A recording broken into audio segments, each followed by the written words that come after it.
Hello and welcome, Mark here, and in this episode we're going to continue with the shaping by decreasing. And as you can see, I've got a sample here and we're looking at the treble crochet. Now that is UK terminology, so if you're outside the UK you would know this as a double. First of all, we're going to have a look at how you work at treble 2 together and how you treble 3 together, before we look at the problems of shaping at the edges, and then finally we'll look at multiple decreasings, which of course does create the steps. I think that's everything. Yeah, that's everything you need to say about that one. So let's get crafting. First up, we're going to have a look at how we do a one stitch decrease. So we start the treble as you would normally, yarn over into the stitch, yarn over, pull that yarn up, so you have 3 loops on the hook, then yarn over and go through 2 and then stop. That's the secret with this stitch. When you're decreasing, you only work it halfway up, or you only work 50% of the stitch. Then you start again, yarn over into the next stitch, grab that yarn, pull it through to make another loop, yarn over and pull through 2 loops. There you go. That's 2 stitches halfway worked. Then you yarn over and complete the stitch. So now we've just turned 2 into 1. Now let's just have a look at that now over a 3 stitch. So you're turning, doing a double decrease. So you will start your treble as you would normally,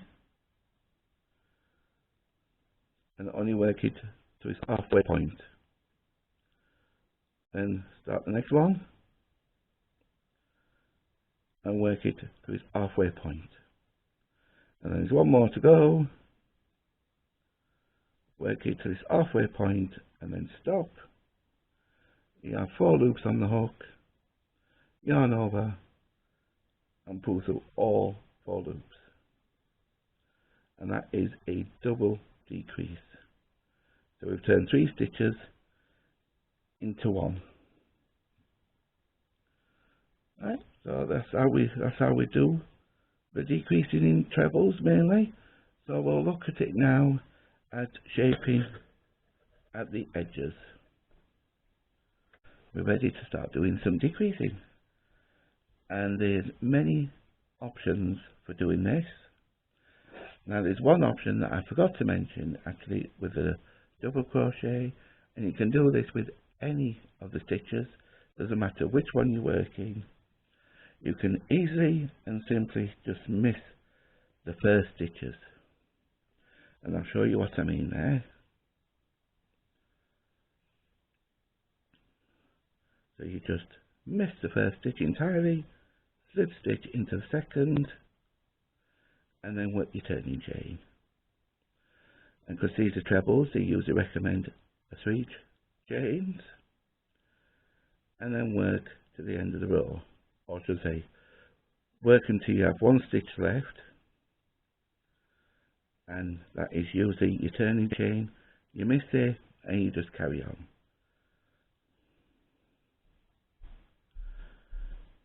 So what we'll do is we'll just work to the end of the row and show you that. Now this is option 1, and you can do this with any of the stitches, it doesn't matter which. Now we're coming up to the end of the row, and you work into the last full stitch, and then you miss your turning chain and turn.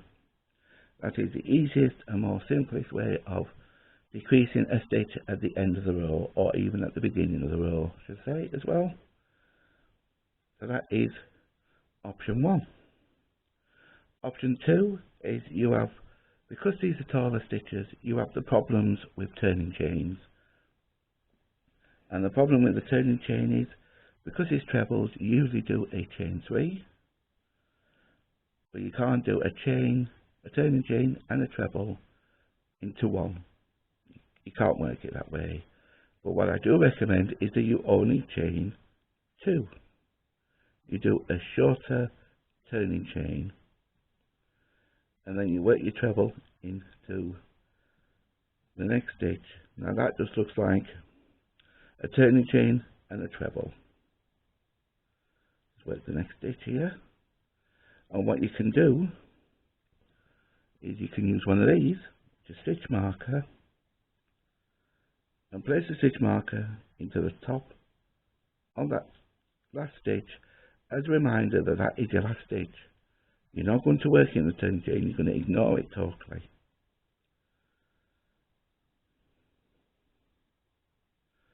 So just work up to the end of the row, and I shall hook up with you when I have 2 stitches left. Right, there you go, I've worked up till I have 2 stitches left, and this is when we do a treble 2 together.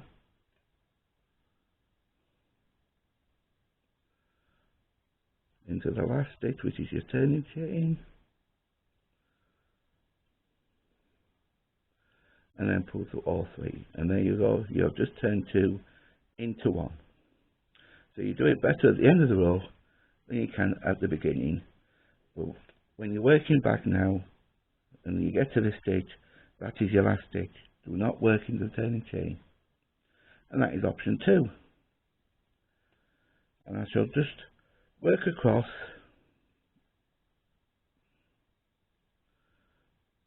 to that stitch just as a reminder. Oops, where'd it go? There you go. I'll work to the end of the row just to show you what I mean. Right, just coming up to that stitch marker, work your treble into that stitch, and then when you get to that stitch, you can remove it now, you don't need to keep it there. It was just a reminder that that is your last stitch.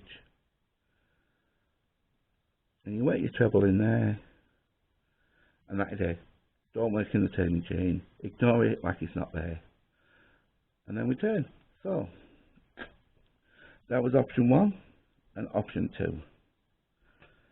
Option 3 is, have you ever worked a pattern where your turning chain does not count?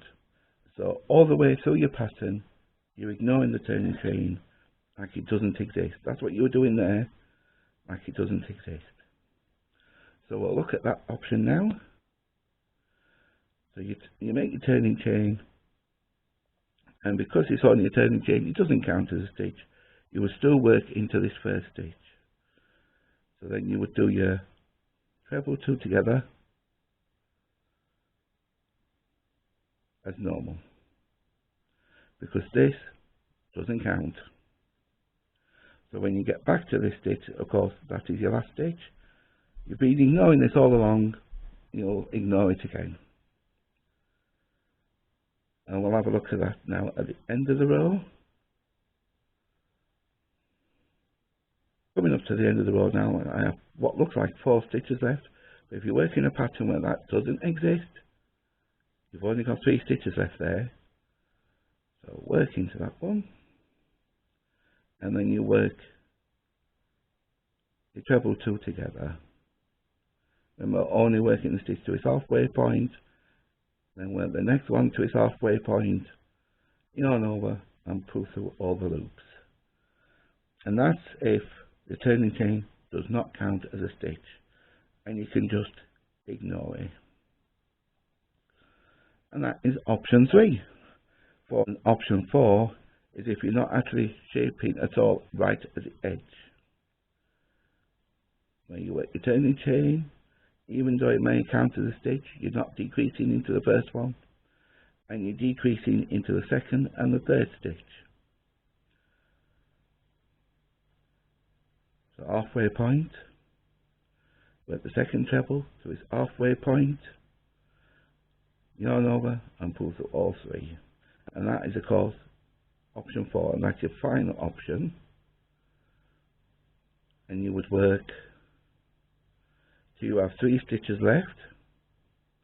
That's including the turning chain, so you would work your treble 2 together, and then work your last stitch into the top of the turning chain when you can get into the turning chain, that is.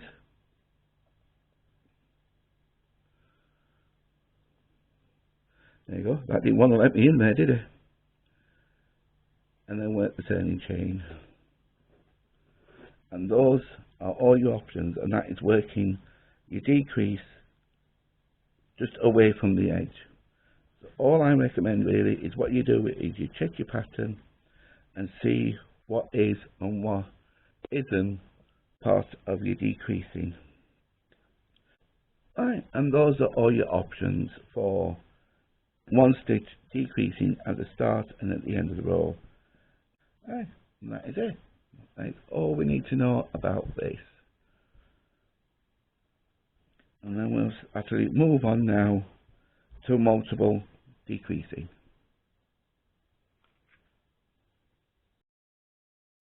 There we are. We have another sample here. Just take the stitch marker off there. And as you can see, this one is wider because I'm going to be doing some multiple decreasing now at the start and at the end of the row. And we'll go for 4 stitches. A 4-stitch decrease.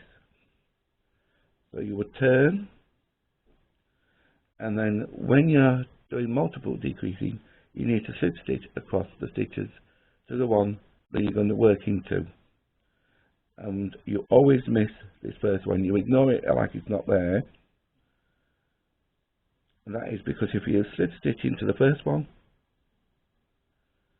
just to show you, it's already bulking up. It creates quite a big ugly bulk at the end, and we don't really want that. That's why we miss that stitch. So we're starting the second stitch along, and we're going to decrease by 4 stitches. So we slip stitch 4 stitches. 1, 2, 3, and 4. And doesn't that look a lot neater than having that bulk at the end? And also, this stitch is where you work from, because really you've done 1, 2, 3, 4, but you've slip stitched into the 5th stitch. That's the stitch you're working in. So you would work your turning chain and then work your stitches. And of course, if you're shaping at both ends, I shall show you what you do when you get to the other end.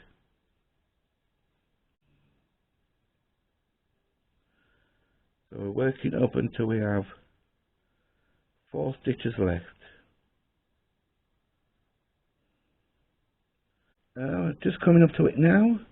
I have 5 stitches left, so I'll just work into that one, to the next one.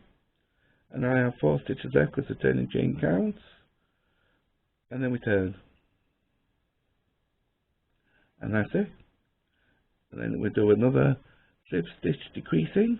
We slip stitch the number of times of the same number as we're decreasing, if you get that.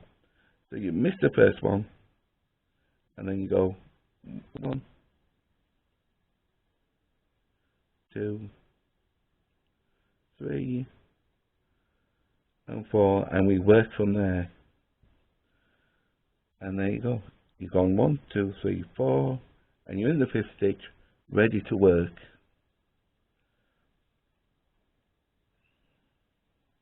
And then of course you would do your turning chain and then work across the row as normal.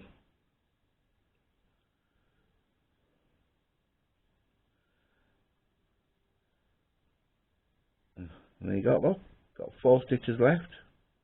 1, 2, 3, 4. We stop, we turn, and that is it. That is multiple decreasing. It does create a step effect, but of course when you're working more pieces stitched together, you can bring these stitches in a little bit, these points, bring them in a little bit to give them a bit of a curve. And one other thing I wanted to show you before we move on is if you're shaping for armholes on top of the sleeves. And I've got a pattern that I've used for making a jumper. Let's just take this back. Oh, gone back too far. just finish that stitch, and it tells you this was a 3-stitch decrease. So we turned and we missed the first stitch and then slip stitch 3 times. 1, 2 and 3, and then it said in that stitch to work a DC. So you work the double crochet. Then it said in the next stitch work a half treble. Then in the next stitch it said make a treble. And then it said to us in the pattern, then it says continue in pattern. So that creates a slope.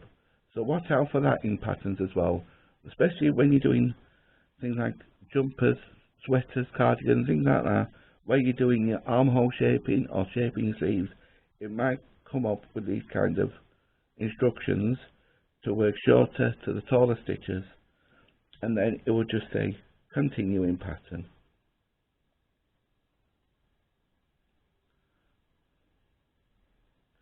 I just thought to get that in there, because then that creates a lovely slope. And there we go. That's everything we have time for today. And I hope you enjoyed this video. And if you did, give it a thumbs up. And if you haven't already, subscribe. And until next time here on Marks Make Stitches, bye.